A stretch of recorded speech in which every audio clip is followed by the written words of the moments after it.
Good afternoon, ladies and gentlemen. Welcome back to the Peterson Institute for International Economics.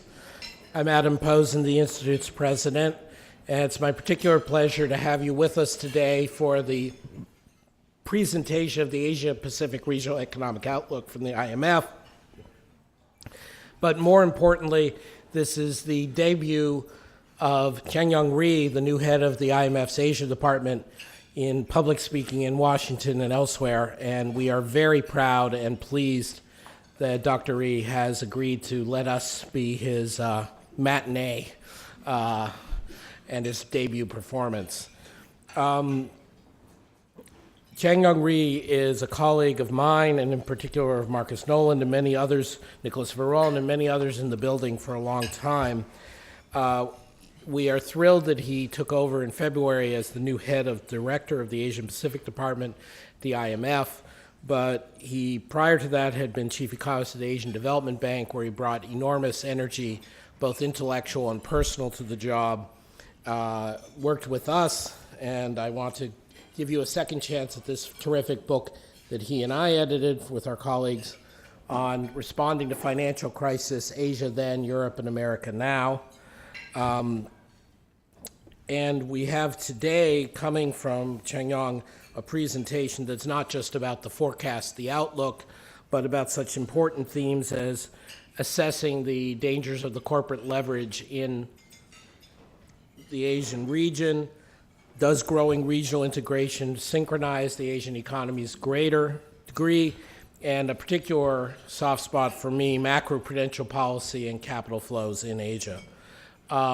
Obviously, when we refer to Asia, and you look at the green spots on the map, this isn't just Japan and China. This is a wide range of cultures, of economic development, of geographies, of size, and he's doing it all with his colleagues in the smallest regional department at the fund. This is the latest in a number of events we've done jointly with the IMF, including the Fiscal Monitor, the notable release by David Lipton of the Energy Subsidies Report. We are delighted that the fund is willing to come join us for serious discussion and occasionally disputation in a friendly but challenging environment. And I know Changyong is up to the task as he presents today's regional economic outlook. In addition, to make sure our discussion is sufficiently broad and challenging, we have two distinguished discussants. One is Dr. Marcus Noland, who all of you know, who is the Executive Vice President and Director of Studies here at the Institute, my strong right hand. But he is, as many of you know, one of the leading U.S. experts on comparative economics, on transition economics in Asia, is one of the only people to have done serious work on North Korea, won an award from Japan for his Avoiding the Apocalypse, The Future of Two Koreas in 2001, has lived and taught in both Korea and Japan, and is very eager to continue the collaboration with his colleague Changyong Rhee in today's discussion. We're also privileged as a discussant to have with us Alan Larson. Many of you know Alan as the long-serving Assistant Secretary, then Undersecretary of Economic and Business Affairs at the State Department, a longtime diplomat.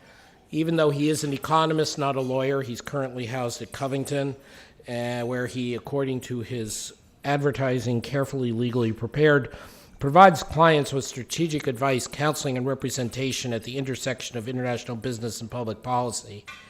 Many of us know him as one of the true wise men of the both Asian studies and U.S. economic diplomacy of the last 15 or 20 years. He's chairman of Transparency International USA, and he's also been named a career ambassador, which is the State Department's highest honor.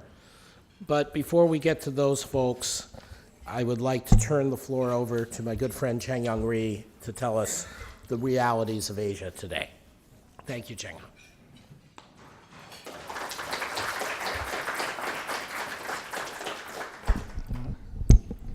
Thanks very much.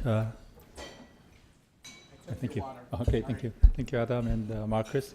It's my great honor to be at Peterson Institute again to present our Asia Pacific Department flagship publication, Regional Economic Outlook. And I'm always very grateful for the hospitality that PIIE has always given to me. And I'm also very honored and glad that I had more chance to interact with PIIE, given that now we are geographically more close each other. As Adam mentioned, Regional Economic Outlook consists of two parts. The first has our economic outlook for the region for 2014 and 2015. And the second part has analytical and semantic issues.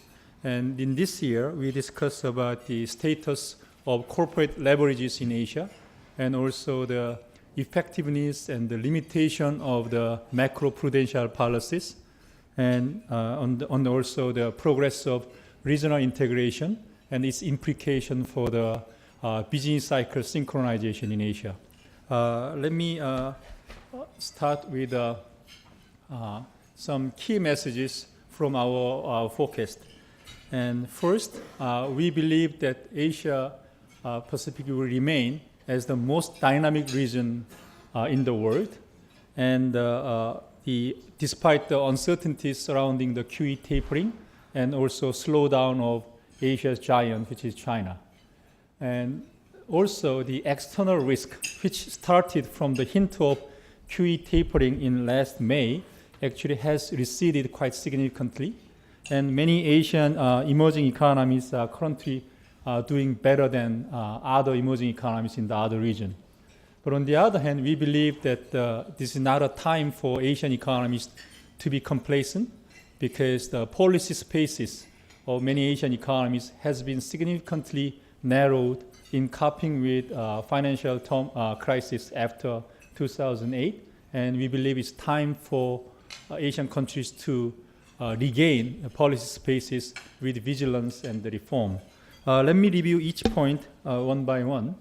And we forecast Asia's growth rate in overall will edge up from 5.2% of last year to 5.4% in 2014 and 5.5% in 2015.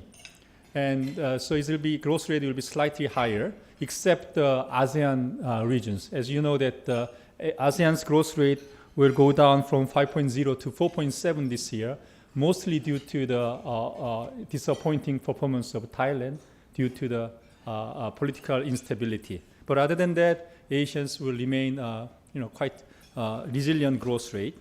And I think to save our time, I do not want to go the growth forecast for each country, but we are forecasting China's growth rate will be about 7.5% this year. But as you know, the first quarter performance of China indicate that maybe we have to revise its growth rate slightly down to maybe 3.7, 3.3 or something lower. And we forecast India's growth rate will be 5.4% this year. And Thailand growth rate, we initially forecast 2.5% this year, but given the uncertainties and this conflict which is arised last week more intensely, probably we cannot exclude the possibility that growth rate can be significantly reduced in this year. Okay, why we believe that still the Asia as a whole will maintain its growth momentum despite the QE tapering uncertainties is because recovery of advanced economies, and we believe many Asian economies is well positioned to capitalize the advanced economies recovery and the increasing export demand. However, the downside risk is definitely the impact of QE tapering, but we are less concerned. Unlike the conventional wisdom, at this moment we are less concerned on its impact on external liquidity or FX liquidities in the region, but we are more concerned on the impact of interest increase as U.S. economy recovers. So at this moment, we are focused, market forecast that the gross interest rate can increase up to near 4% within a year. And this higher interest rate in the region can actually have a negative impact on the growth of the region through two channels. One channel is impact on real estate prices, and the other one is corporate leverages. And let me discuss this problem a little more in detail when I discuss the chapter 2 of this report. And I mentioned that we are less concerned on the impact of QE tapering through the global liquidity. It's because this chart shows that the situation in last May 2013, after the hint of QE tapering, and several emerging economies, fragile five, some people mention, has been attacked. And they have a large current account deficit, and their exchange rate has significantly depreciated. But after 6 months, in January, actually, if you can see that two economies in Asia, India, Indonesia, the current account has significantly improved, unlike the other three emerging economies, which shows that maybe emerging Asian economies are now doing better, maybe partly because of the better market fundamentals, but also we believe that they have learned good lessons from 1997 crisis, and this time, rather than relying on denial mode, they actually, the policy has moved quite swiftly, and then they improved current account and introduced tightening monetary policy to address the absorption problems and external imbalances. As a result, they really shows that they have a policy room in coping with potential capital outflows from the region. So we are a little bit less concerned at this moment that Asian emerging economies can be significantly impacted by the outflow of the outflow of capital outflows. In fact, actually, if you look at the recent data, the capital inflows start to move back to Asia. So I think in terms of liquidity, we are less concerned. But I will explain later. But we are concerned about its impact, QE tapering impact on interest rate and in domestic growth rate and vulnerability of its financial market. But let me, before we proceed, let me actually, sorry about that.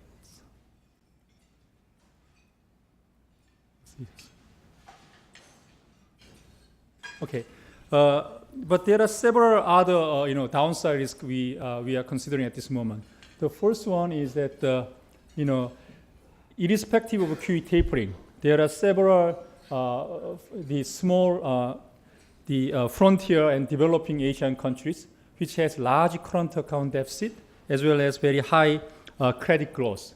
For these countries, I think they have a homework to do to maintain their financial stability, and that this problem is really irrespective of the external conditions or QE tapering. They themselves has to address their internal imbalances problem in order to maintain their resilient growth rate. So first risk is for smaller frontier economies. There are several vulnerable countries. Second risk is sharper than expected slowdown of China. And China, we are forecasting China's growth rate will go down from 7.7% to below 7.5% this year. And we have to accept that this slowdown and moderation of Chinese growth rate is a desirable adjustment to a more sustainable growth path. So in some sense, it's quite desirable thing for China as a whole. But on the other hand, considering its very tight supply chains, the slowdown of China can potentially have a negative impact on the growth of Asia as a whole. Our study shows that the 1% drop of Chinese growth rate can have a 0.3% drop of Asia economy's growth rate overall, and the impact on ASEAN will be the largest, 0.35, and which is about twice as big as its impact on the world as a whole. So in some sense, I think 1% slowdown so China growth rate from in the last 5 years to now, from 10 to 7 is a 3% growth rate. That may actually have a negative impact on Asia's growth rate by lowering growth rate by 1%. But that is rely on the past data, and there are two arguments that we have to consider. One is that if China in the medium term can succeed in rebalancing, maybe rebalanced China may have a more import demand from the region, and they may actually offset some of the calculation that we have. On the other hand, if China's growth rate slow down sufficiently, then maybe China cannot afford to increase its development aid or financial flows, official financial flows to the region, which is quite significant. That may actually have a negative impact on the growth in Asia in overall. So still, it's not clear how much the slowdown of China will affect the Asian region. But overall, I think the magnitude is in a ballpark of 1% in the medium term. Okay? And another risk is the sharper than expected, actually lower than anticipated impact of Abenomics. So far, we believe Abenomics is on track and is progressing. But still, if you look at how the Japanese economy gained growth momentum, there is interesting patterns. This chart shows that the growth of public spending, private consumption, and corporate investment and export. The red one is real data, and the blue line is our forecast at the time of October 2012, before Abenomics started. So as you can see that the Abenomics rely heavily on the fiscal expansion. So public spending increased significantly, even though at that time we are focusing on the fiscal consolidation before the Abenomics start. So public spending was the main driver of the growth after the Abenomics. Private consumption is in line with our forecast, but still higher than our forecast. But export initially increased much faster than we expected, but recently, as you can see, export kind of flattened out. And then also, corporate investment was much lower than what we have expected. So in some sense, the gain from Abenomics so far rely on public spending and also the exchange rate depreciation, which increase export in the initial phases. In order to maintain the growth momentum, this chart shows that Japan has to increase corporate investment, and we have to see whether the J-curve effect will realize sooner or later. So this really means that in order to make Abenomics successful, it's very important to know how the structural progress will continue and what kind of structural reform will be made in soon. Okay. And so far it's a general description of our economic focus, but let me briefly discuss about each semantic chapters. And let me first address corporate leverage problems.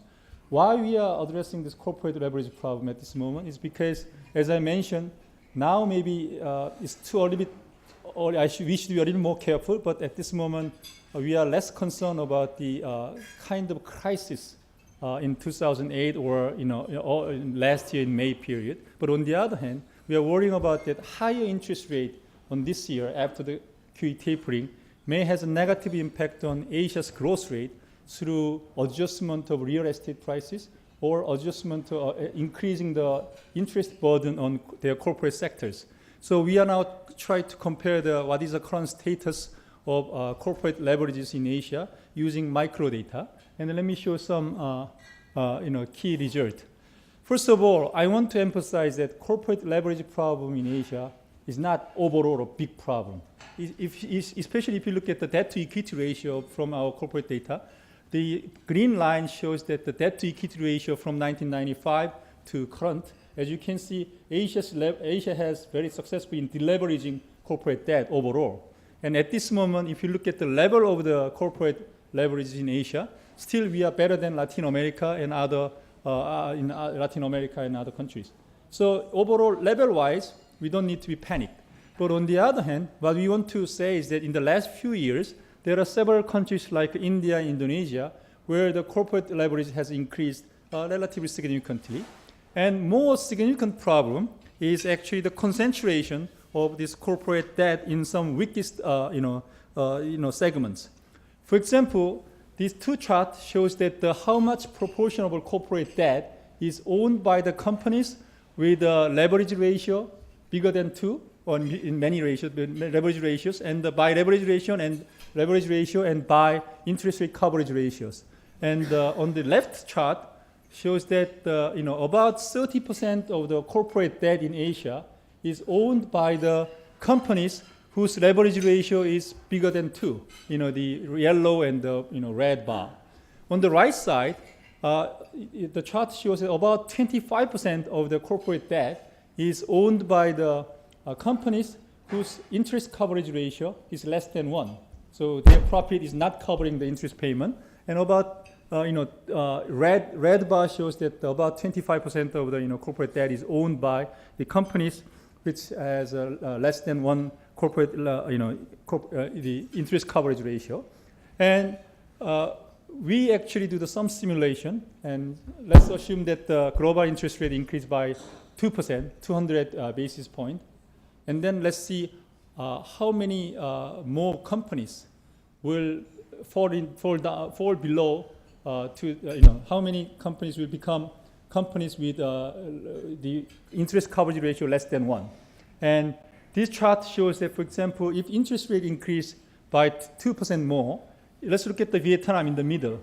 Previously, about 10% of the corporate debt is owned by the corporation with interest coverage less than 1. But now, nearly 35% or more, percent of the debt will be owned by the companies with less than 1 interest rate coverage, which means that in Vietnam they have lots of marginal companies operating. And the other countries also show some significant increase of the companies who cannot actually pay their interest burden by profit. So this shows that when interest rate increase, potentially some Asian companies, some weakest corporations in Asia may have a difficult time to pay back their debt. Another problem is household debt. As you know, that many countries increased household debt quite significantly. We couldn't do more in-depth study on this issue because there's lots of data problems to have some cross-country regressions. But overall, I think the household debt can be another channel through which the interest increase can actually affect the growth rate quite significantly. And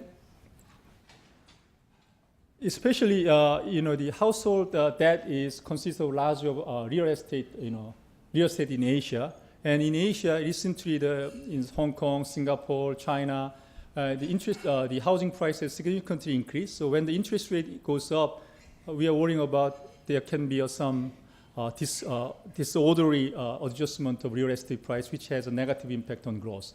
And I'm thinking that the chance for the crisis due to this adjustment may be limited. But on the other hand, what we are worrying about is, for example, let's make an example in China. If China now the real estate price in third and fourth tier cities are going down, if the interest increase make the price goes down further, maybe Chinese government worrying about the growth impact, so they may try to do some stimulus packages, so to maintain certain level of growth. That has a very negative implication on their financial sector reform.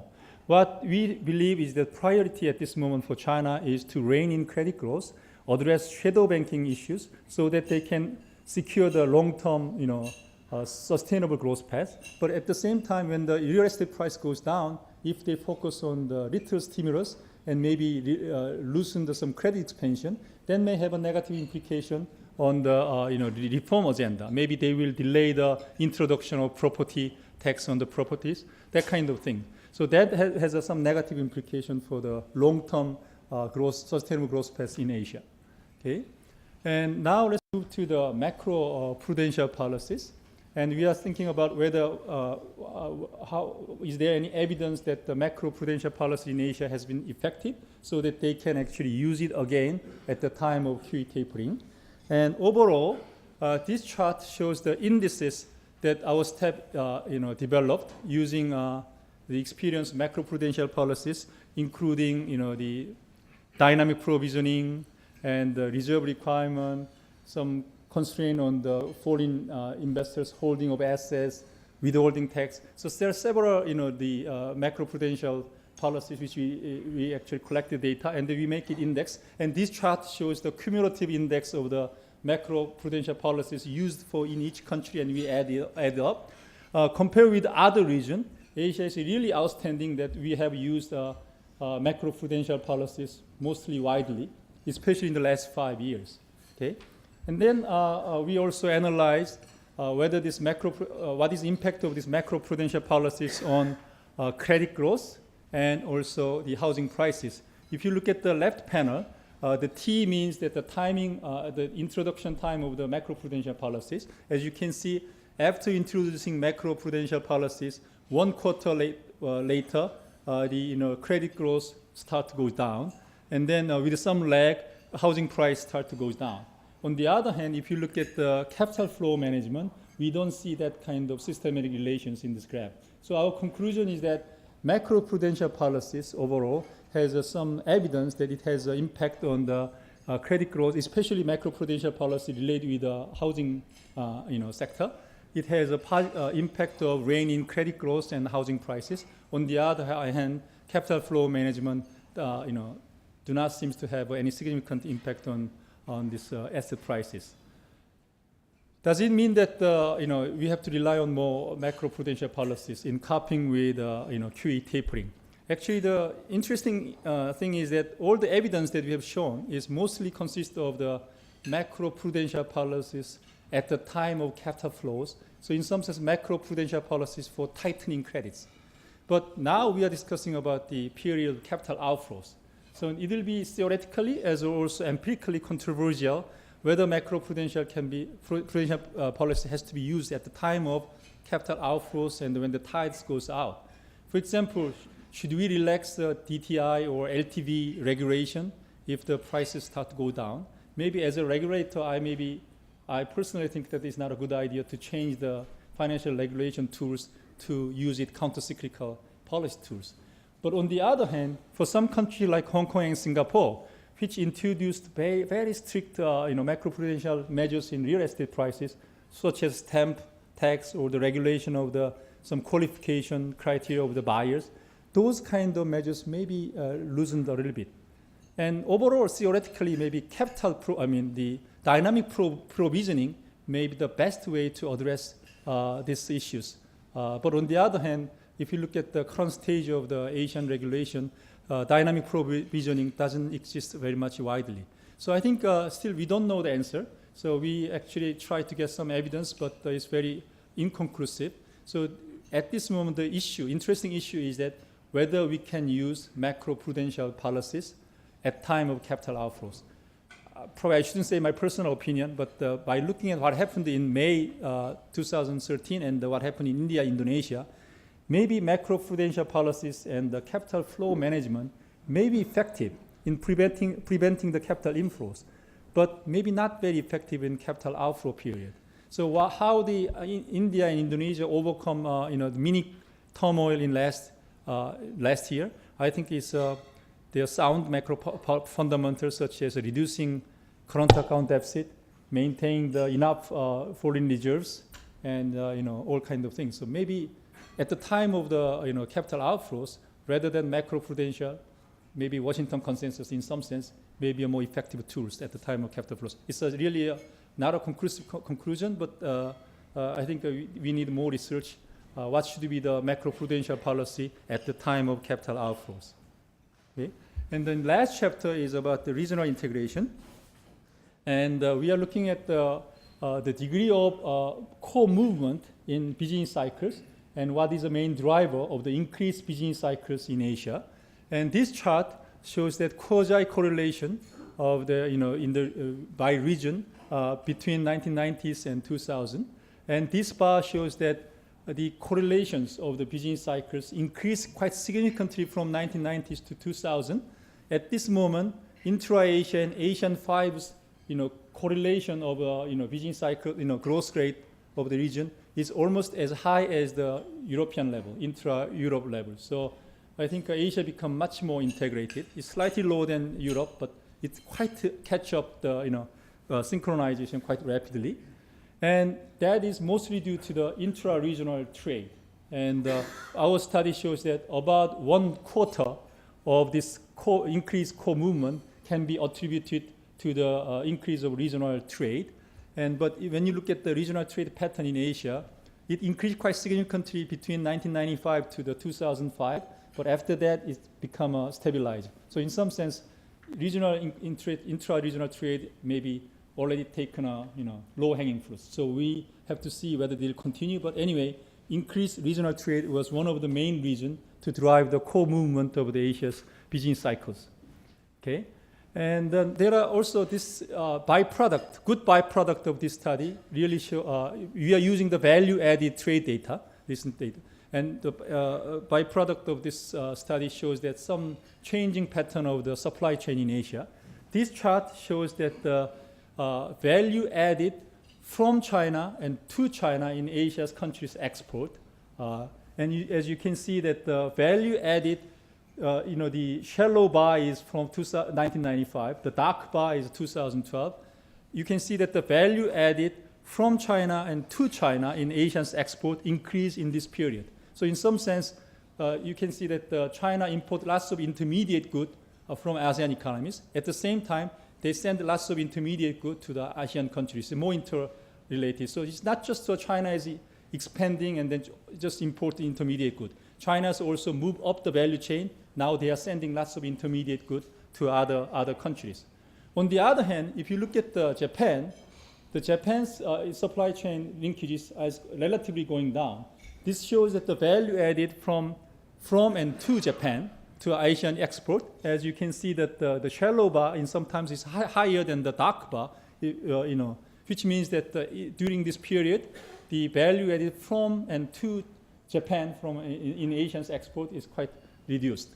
Another interesting pattern is still, if you look at the value added to China and value added from China and value added to Japan and China, this chart shows that still China is importing more intermediate goods and Japan is still exporting more intermediate goods to other countries. So in some sense, China is catching up rapidly the value chain. Still, Japan naturally is very high, is advanced in value chains. Using this data, we are thinking about having a more analysis on analyzing the supply chain within the region. Okay, but anyway, we also look at whether the banking integration has progressed very much, and we find that the banking integration has progressed, but still quite lower than compared with other regions. So at this moment, maybe banking integration may not be a major factor in business cycle co-movement. So overall, the result is that we show that Asia become more integrated as the business cycle is more integrated, becoming having more synchronized. It has a very important implication because if the region has a subject to the common shock and the business cycle is synchronized, maybe regional safety net alone may not be enough to protect Asia's slowdown. We have a Chiang Mai initiative and multilateral mechanisms, but if every country is subject to the same shock, regional mechanism may not be enough. And in some sense, it implies that overall in the future, the role of the global safety net as an IMF maybe can have a much more important role. Nice try, right? So, so I think I have some policy implication, but given the time limit, let me stop here. Thanks very much.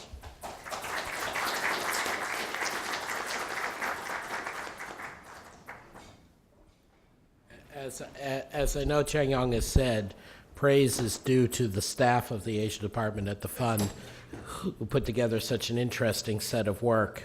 But just terrific to have Changyong speaking so frankly and clearly and even managing to get in a plug for the utility of the IMF at the end. He's clearly thriving in his new position. I'd now like to call on my dear colleague Marcus Nolan to provide a somewhat different look at the numbers.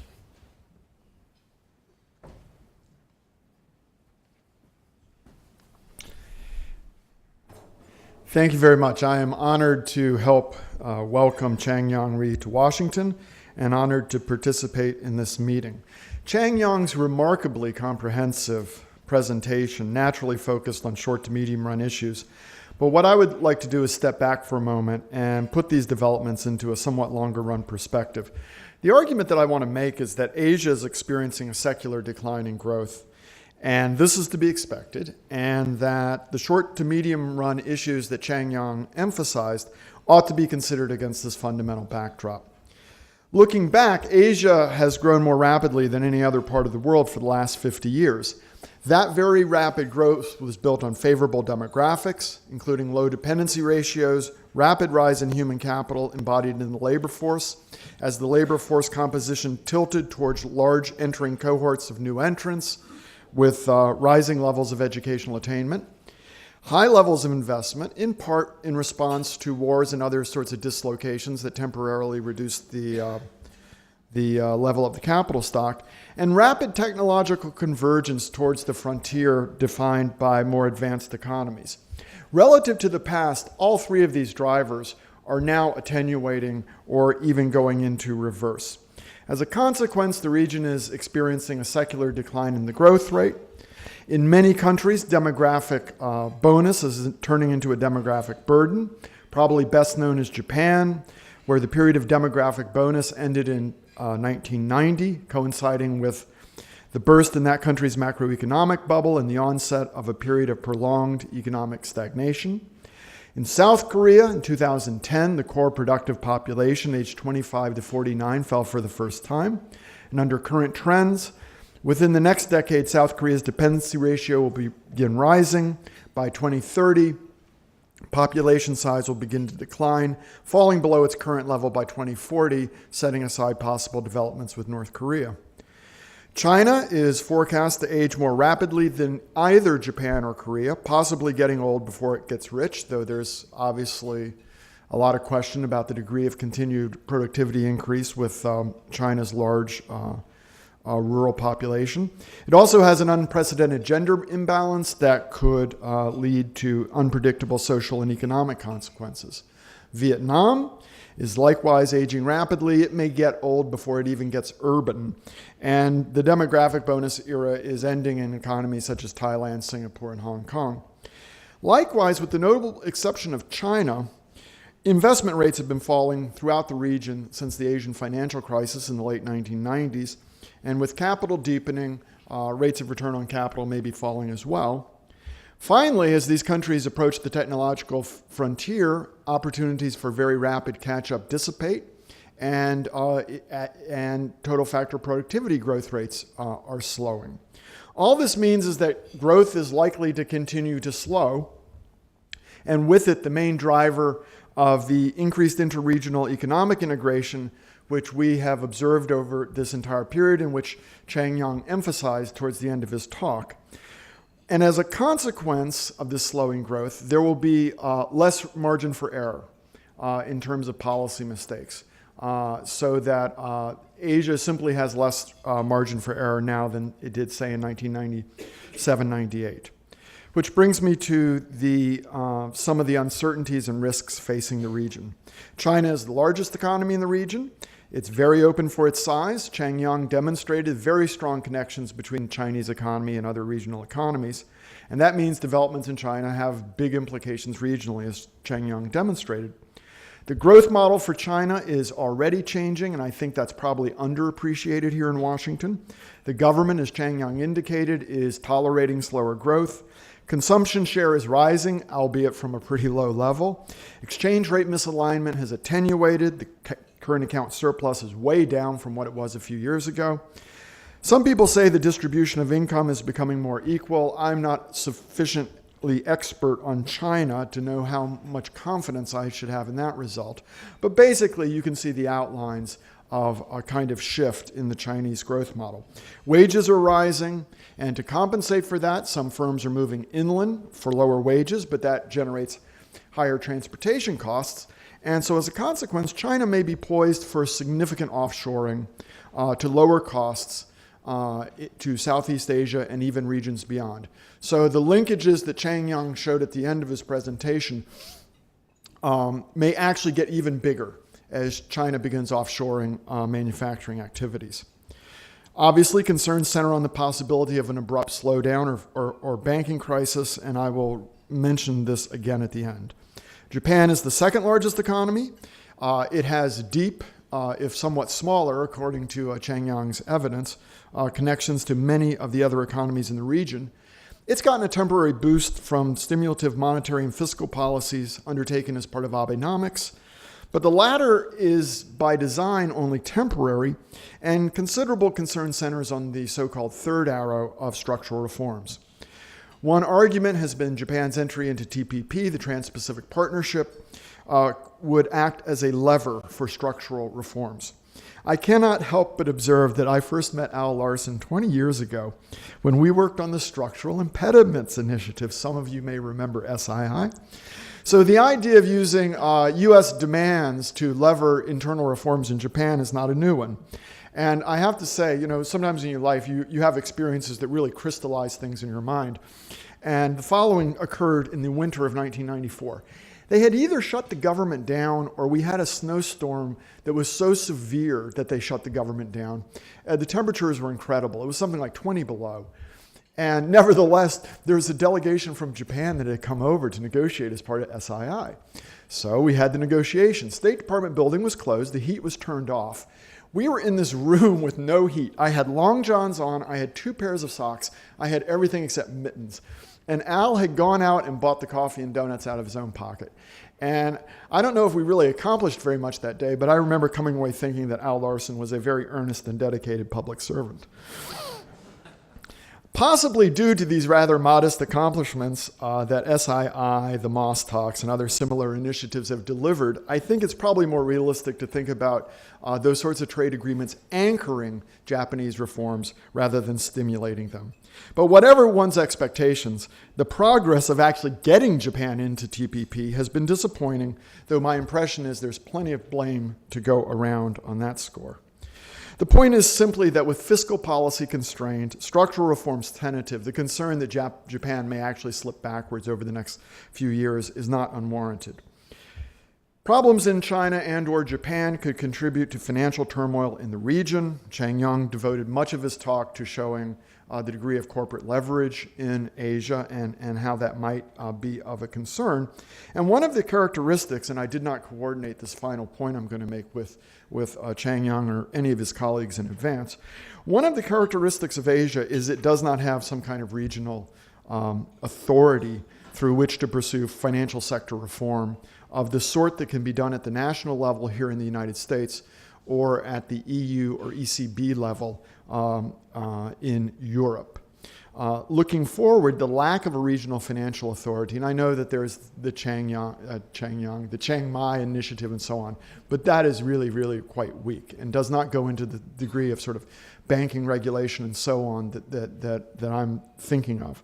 And so looking forward, the lack of a regional authority and the necessity of carrying out policy changes in a possibly uncoordinated way across individual national governments is a potential source of vulnerability. So I agree with Changyong that the fundamental outlook for Asia is positive, and I agree with his assessments of the likely sources of risk. But the lack of a regional financial authority may create a particular kind of vulnerability, which may give the IMF even more to do. I thank you for your attention, and I look forward to our discussion.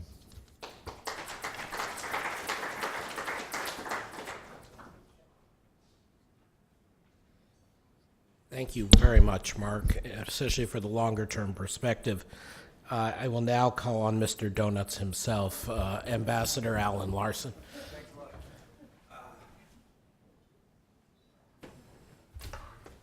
Well, thank you. It's great to be back here, and I appreciate the invitation. You all know where to come at the next blizzard if you want donuts, I guess. There may be a small theme here because the other time that I remember coming into the State Department during the blizzard when the government was closed was to lead debt forgiveness negotiations or debt rescheduling negotiations with Vietnam as part of the economic normalization. And so it was interesting to see in Dr. Rhee's presentation the corporate leverage that exists in Vietnam now, and that was one of the eye-catching, one of many eye-catching parts of his presentation. Look, I'm going to make a very few remarks. Naturally, I'm going to focus more on policy. I'm going to focus a little more on micro, but I think it hopefully fits together as we sort of think about the overall importance of the relatively benign but interesting perspective that we have on the Asian economies right now. I do think that U.S. and to some extent European growth rate improvement is going to be a positive factor for Asia. I think that's going to continue. I do think that the integration that we have perceived in Asia is a good thing, and it's likely going to continue because of initiatives like the Trans-Pacific Partnership and others. And so I think we should be anticipating that this is a fact of life and to the extent that it has implications for macro-prudential measures, that we should be thinking very seriously about what those are. And I was really struck by Marcus's last point about institutional differences between Asia on the one hand, the United States or European Union on the other, in terms of the lack of a institutional capacity for certain types of financial coordination.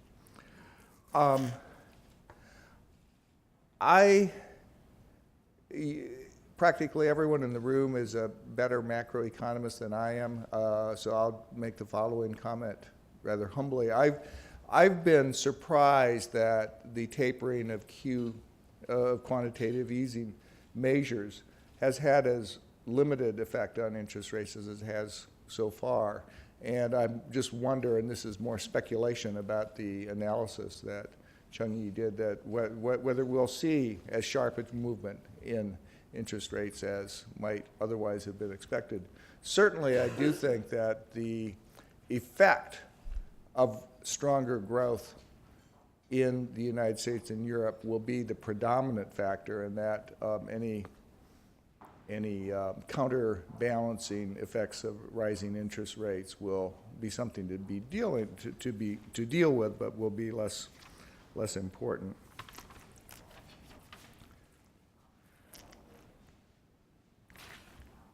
One question I would ask is whether the really interesting information about the stabilization, whether a increased burst of integration within Asia and between Asia and the rest of the world could address some of this secular decline in growth rates that we've been talking about. I'll just observe that I found really interesting Changyong's statistics about the way China is not only increasing its trade relationship as a buyer of raw materials and a supplier of goods within Asia. That substantiates what I think a lot of us think is going on or have thought is going on, but it was interesting to see that particular piece of data. I'd also like to raise a question for discussion about the issue of financial integration. I'm not sure I completely understood the metric that was used in the chart about the increased integration financially, and so maybe we could get into that in the discussion period. I do think that it's at least been my observation that the degree of sophistication within the financial sector in many Asian countries is relatively low compared to the very strong economic characteristics that many Asian countries have otherwise. And so a question is whether we could expect to see and would want to see increased financial modernization, more at a pace consistent with financial regulation, but a greater resort to sort of financial sector modernization in some of the Asian economies.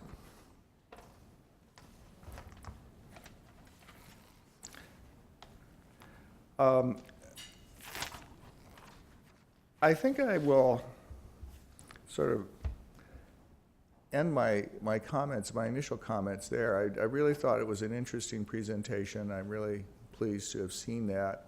I think Marcus put a focus on some of the really interesting longer-term issues.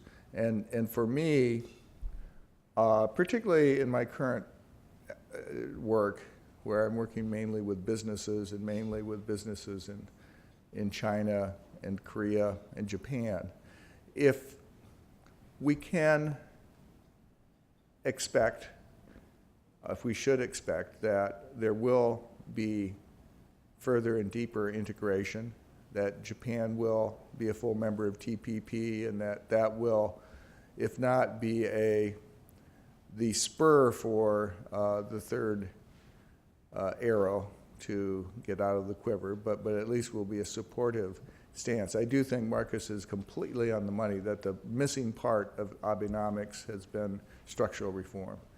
And I don't want to suggest that I see the IMF as in a responsive mode only, but I think that to the extent that the initial presentation sort of talked about the fact that increased integration and increased synchronous approach towards booms and busts in Asia is likely to happen, if that is accompanied by a tremendous integration of the economy that is leading to higher growth, or at least sustained levels of growth that are higher than otherwise would have been, that's a good thing, and we sort of count on our friends at the IMF to help us manage through it rather than wish it were otherwise. With that, let me stop. Thank you.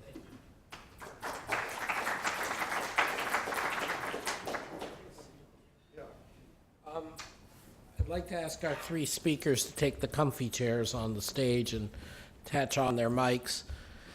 Then we can open it up for question and comment.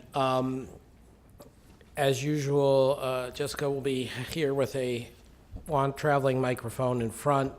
There's a standing mic in back if you want to go make use of that. Please identify yourself when asking a question, and if you intend on making a comment, at least pretend to put it in the form of a question. We also, just to say, we are very open and fascinated by, I think, all the big themes, both the outlook, but the issues of macro-prudential policy, of business cycle and trade integration, and of corporate leverage that Changyong and his team have put together for this report. It's a very meaty report. Do you want to go to the mic? Is anybody else volunteering? Then get in line, please. Jacob Kierkegaard from the Peterson Institute. Well, thank you very much for a very enlightening presentation. I guess I want to pick up where Marcus left off, because I really do agree that given your presentation of these deepening business and excuse me, links cross-border with the trade links, etc., it is remarkable the lack of political institutions to complement that. And I was wondering, it's no secret that the other regional departments at the IMF, notably the European department, in recent years have become, shall we say, somewhat more pointed in their demands for the Europeans to have more regional integration and institution building. So I'm wondering if we should expect something similar in the future from the IMF Asia department. Thank you. This is a question to Changyong Rhee. Yeah, sort of got that. Changyong. Actually, I think I have to think this issue a little more carefully. I think if you look at the Europe now, many things are going in financial market regulation and side policy coordination. But before the 2008 crisis, I have to really examine whether they really have some de facto official body to coordinate the financial market policy separately. There are many semi-public institutions such as the Business Association, Financial Regulatory Association. But on the other, they're not really doing the public policy coordination, right? It's after the probably global financial crisis. So I do not want to be discouraged that at this moment, Asia do not have the full-fledged regional regulator. I don't see before they had, I may be wrong, but my impression is that Asia will go forward, but at this moment, I'd rather more focus on building the Asia regional financial infrastructure step by step, rather than trying to have a very, very high level government coordination from the beginning. I probably this issue very sensitive, very important issue, but let me double check European case and the other region, Latin American other region, they have it. In my opinion, there's a global institution such as GATT, FSB, all the global regulators, global policy forum, but rather than the regional. So I have to check the other case first. I think, though, Jacob, we can safely assert that they should not unify their currency before they start having some institutions. At the back. I'm Randy Henning at American University. I wanted to also welcome Changyong to Washington, D.C., and ask him also to speak about the relationship between the IMF on the one hand and East Asia, along the lines of Jacob's question, but a slightly different take. I'd like to ask you a little bit about the issue of IMF stigma, as I know you've given a lot of thought to this. And even if East Asian countries aren't going to be borrowing from the fund anytime soon, stigma, which I think still exists within the region, will affect the effectiveness of IMF surveillance. So my question for you was, what's your strategy for addressing stigma in the region and overcoming this in the future? It is really sensitive and a little bit difficult for me to answer, but at this moment, I think I want to say the other fact. If you compare with Asia and other regions, I think IMF has the most influential impact in Asia. They are really, maybe should I say careful or the worry about, whatever, concern. When IMF provides some surveillance and advice, compared with the other region, I think Asia really listen. Whether they like it or not is a different issue, but they listen very carefully. So I think there is some potential for increasing the role of IMF in Asia in a mutually beneficial way. When I talk to the Asian authorities, actually they want to have a high quality surveillance advice from IMF, but confidential basis. So I think they're worrying about stigma, but on the other hand, they do not deny the benefit they can get from the IMF. So I think my role is that probably in a medium term, probably we provide more frank way, candid way, to discuss further. So my problem, I think, that many Asian countries have is that they treat IMF as a doctor in general hospital. So they are worrying about that they believe if they have a cold, if you go to the IMF, they will do the surgery. That's what they're worrying about. So probably I have to try to change the impression that they have. So IMF as a family doctor, so they can discuss more history kind of thing. So that may be the way to, improve the situation. Beautiful analogy. I don't know if it's true, but it's a beautiful analogy. Joe. Thank you, Adam. I'm Joe Gagnon at the Peterson Institute. Something that struck me from your presentation, Changyong, is the stress test on corporate debt. And it probably reflects just my ignorance, but could you tell us a bit more about that? If I look at this chart here, a quarter to a third of all the corporate debt in the major Asian countries would be at risk if interest rates rose just 2 percentage points, which would only take them back to normal. Those companies wouldn't be able to service that debt with their earnings. So it seems shocking to me. I mean, what is maybe for zombie companies in Japan, that might be not surprising, but in Australia, Korea. So I'm curious, is this historically unusual? How does this compare to other regions? Am I missing something to think about this? It just seems odd or worrying. I think that what my staff has done is they're using this corporate database and then using each company's balance sheet and then give a shock of the increase of 200 increase of interest rate 200%. And then I think they projected the profit as it is, right? So I think it really depends on the how you assume the profits. But I have to double check the profit assumption. But given the profit remains same and just increase interest rate, then maybe some of the reason. But at this moment, I also surprised that to look at the high ratio of the companies debt owned by the company's interest rate less than 1 in Korea and others. But I think this is what data says. I'm about to turn to Morris Goldstein at the back, Mike, but he's actually the perfect person who might be able to answer this question. In the current ECB asset quality review, how big an interest rate shock are they talking about? How big was the one the U.S. did back in 2008? Do you happen to remember just order of magnitude? I don't. I'm sorry to say I don't remember. Okay, Jacob or Nicholas? Maybe Nicholas knows, but I don't recall Jay? how big it. It varies by country. Easily more than 200 basis points. Okay, thank you for that. So now Morris, unfettered, go ahead. I wanted to thank Changyong for such an interesting and comprehensive presentation. I had a question about the increasing intra-regional trade and its effect on decoupling.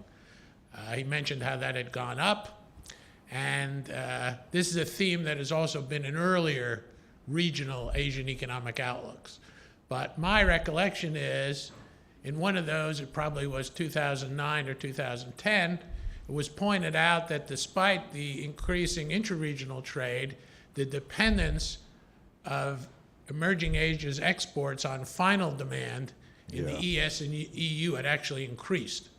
You know, if you compared, in that case, 2009, 2010 with 2000 or 2005. And I wondered if that was still the case, because it may be final demand that is the key constraint on the decoupling. I remember that report. Actually, that's what we said, right? Even though the regional integration is increased, at that time, the final output is actually sent to Europe and the US. So dependence, the fact that the regional integration of trade increased due to the supply chain is not inconsistent with the view that our Asia's dependence on Europe and US is getting bigger. But at this moment, I think if you look at the report, we have another chart that China's the export to final, Asia's export to final demand goods to China and also from China is also increasing. So as Marcus mentioned, in the last couple of years, I think rebalancing in terms of trade is really happening. So, but it's a recent phenomenon. Thank you. Does anyone else have a question or comment? Yeah, please. Give a mic. Yeah, thank you, Changyong. Frank Packer from the Bank for International Settlements. Really appreciate your very comprehensive talk. You weren't able to cover everything in the reports. I was looking here and there. But what I didn't see in the report was whether the spillover. So you had a chart about China and the implication of growth up or down compared to expectations. Is it the case that for Japan, a similar growth surprise, one way or another, just would have a much lower impact on the region? And then I'd like you to speculate a bit on the yen. So suppose Japan, suppose the yen were to depreciate a fair amount going forward due to, say, additional monetary stimulus are related to that. Is that something that might, how would that impact the region? Let me first say that I have to confess that I'm only 2.5 months old here. So most of the the result is done by my staff rather than me. So if I do not present the outcome very more in depth, please, it's my fault, and there are lots of more good materials here. So I'm not very effective in defending all the materials. But as for the impact of yen, I think the impact will be quite different across countries. Country like Korea, who is competing with Japan, may be more negatively influenced, but country like Indonesia, which has a large yen-denominated debt, will gain in terms of debt liability. And also, they are not competing directly with the final goods market with Japan. So it will be very difficult to say what is the impact of yen depreciation across whole Asia. Maybe the answer is quite different. But one good thing is that Abenomics and expansionary monetary policy in Japan is now happening at the time of the QE tapering. So in some sense, it will provide some positive effect on the liquidity. It's an interesting take. At the back mic, please. Thank you. I'm Jennifer Lee with Hong Kong Phoenix TV. Thank you for Mr. Rhee's speech. I have a follow-up question about the China's housing market. So in your speech, you mentioned that the raise of the interest rate might have a negative impact on China's housing market, and it will force the China market to use the monetary stimulus. Do you think it's the biggest concern that China might change its reform path, as they've shown that they're determined they're not going to use the monetary stimulus? Also, we do see the weaker sales and price downturn in China's housing market. Do you see it's a sign that the asset bubble in China will burst? Thank you. It's very difficult to answer all together, but let me emphasize my point. My point is that we believe that China's growth rate slow down, moderation from 10% level to around 7.5% level is a very healthy thing. And even though the growth rate may be a little bit lower, we prefer them to focus on the reform agenda. And actually that's what Chinese authorities are emphasizing very much in the last couple of months. And we think it's a very right choice. But what we are worrying about is that maybe this some real estate adjustment, price adjustment, if it's a little bit bigger than we expected, that may have an impact on consumption and other real activities, which may slow down the growth. Then I think if there may be some political pressure to maintain the growth rate, that may actually stop their reform effort to rein in credit growth. In the short term, it may actually boost up the growth a little bit, but on the other hand, we believe it will have a large long-term loss in terms of safeguarding the financial market stability. So that's what we are saying, that it's very important. Even though if it's controllable, it's better to sacrifice short-term growth and focus more on the restoring financial market stability. And that's the point. And in terms of degree, it's very hard to judge at this moment. And let me just have one more mention. When I make a presentation, I mentioned that our forecast was 7.5% this year.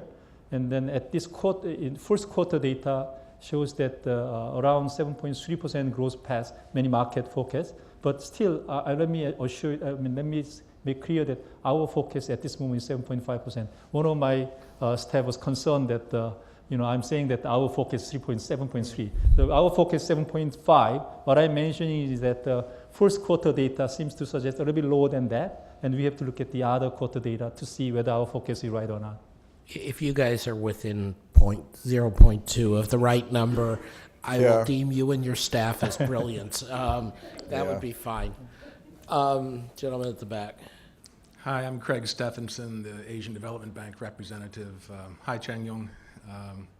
Hope to see you back in ADB one day, maybe as president, but it's good to see you here. Quick question. We all remember the Asian financial crisis. The political turbulence in Thailand is getting worse by the day. The baht is losing value once again. One of your slides showed Mongolia and Laos as especially vulnerable. Just your thoughts, and perhaps Adam too, on just the way you see things going. I mean, you wrote a book on the subject that was handed out today. I'm kind of curious to see if there's any, just reading the tea leaves, how you see things moving forward. Thanks. I will defer my answer to Mark Nolan since he's already sitting on the stage, but please. I'm happy to defer to Mark. Nothing but the best. So I guess I was in a meeting a couple days ago with a very senior person. Can everybody hear him okay? Let me make sure you're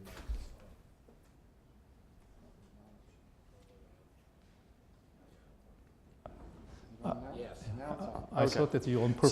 So I was in a meeting with a very senior person the other day, and somehow they asked me about the food situation in North Korea, and if it was possible for North Korea to slip back in famine as it was in the 1990s, and I said, absolutely not.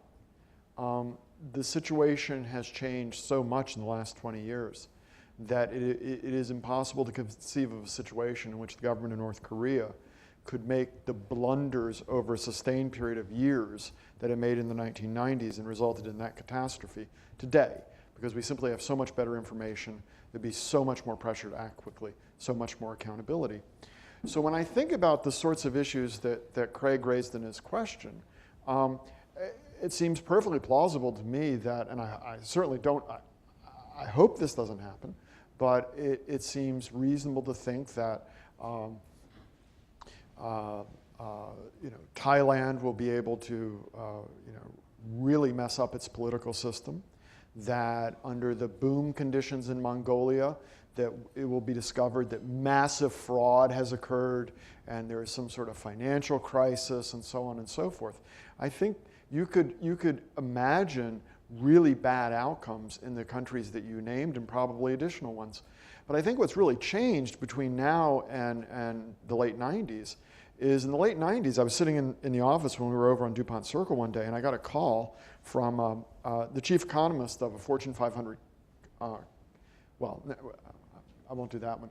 I got a call from a mutual fund manager who could not tell the difference between Thailand and Taiwan. Okay, so I think that our understanding of these issues in these countries and this geography is so much better now that even if you have very bad outcomes in individual countries, I think the likelihood of having regional or global contagion that would mean something going on in Thailand brings down Indonesia or brings down Thailand or Taiwan is just very much lower. So yes, bad things can happen, but I don't think they would have the same implications today that they did 20 years ago. I'm also going to ask Al to say a few words because this kind of political instability and what it means for economic business is something he's more expert in than most of us. But I have to put in a plug. I've put in fewer plugs than usual for Institute publications today. Next month we'll be releasing Marcus Nolan and Colin Hendricks' new book on the resource curse. And while it is not entirely focused on Asia, it deals with some of these questions in the context of what Mark was saying about Mongolia, that the good news of a commodity boom can turn into bad news of political and economic mismanagement, and some ideas about how transparency in the international system can work to diminish those risks. So I invite you back for that.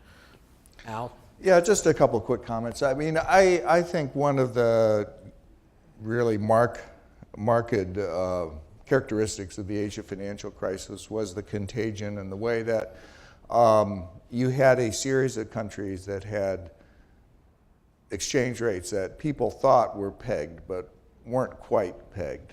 And there was a lot of lending that was done on the basis of expectations that weren't quite as firm or weren't grounded in reality as firm as people thought. It was not completely unlike attitudes in the United States about Fannie Mae and Freddie Mac, in the sense of a federal guarantee. So I don't think trouble in Thailand necessarily or probably has the same sort of impact this time around in other countries as it did in the late 1990s. The one thing I would say though is that I've learned through my long diplomatic career to never be surprised at being surprised.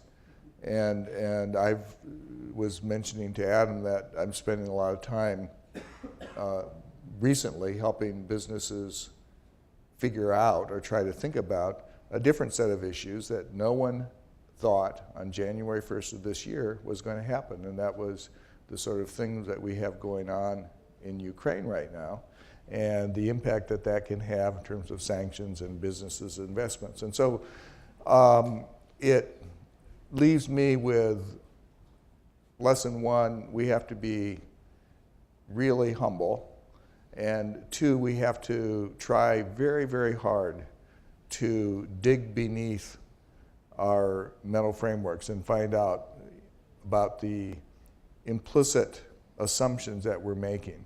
And I think that's true whether you're in a sort of a business investing world or whether you're in an economic analysis or forecasting world. We tend to hang on to things that we think are constants or predictable without always having thought through, are they? And why would they be? Now, that normally would be a good note to close on, but actually I'm going to give Changyong the last word both on this question and on the session in general today. For this question, I think I want to emphasize that when we present this slide for these countries, and speaking about Thailand also, I think it's a matter of the growth rate revision rather than a crisis. If you look at the Thailand at this moment, still their export is performing very well. If you look at their vulnerability index, such as the reserve ratio and other measures, I think it's not a time yet thinking about the crisis. It's just a matter of maybe the growth forecast has to be revised down due to the political stability. So I do not want to think this is a kind of evidence to worry about the crisis. Also for the frontier economies, their current account and credit expansion is quite rapid. Current account deficit is large, but on the other hand, they have lots of. If you look at their external liabilities and the reserve ratio and the current macro policies, they has already start to readjust. So I'm presenting this as an evidence for precautionary, policy necessity, and also maybe the reason for slower growth for the next couple of years, but not as in terms of crisis. That I want to make clear. And as for the whole session, thanks so much. No, thank you. I think we can see that Changyong and his team at the Asia Department of the Fund have a great balance of thinking about the long term, thinking about the forecast and the immediate threats, and thinking about the fund's role in a constructive sense in that region. Thank you all for joining us today to discuss all of those aspects. Thanks to Alan and to Marcus for broadening our discussion. And thanks especially to Changyong for allowing us to welcome him in such substance and style. So thank you very much. I really appreciate your.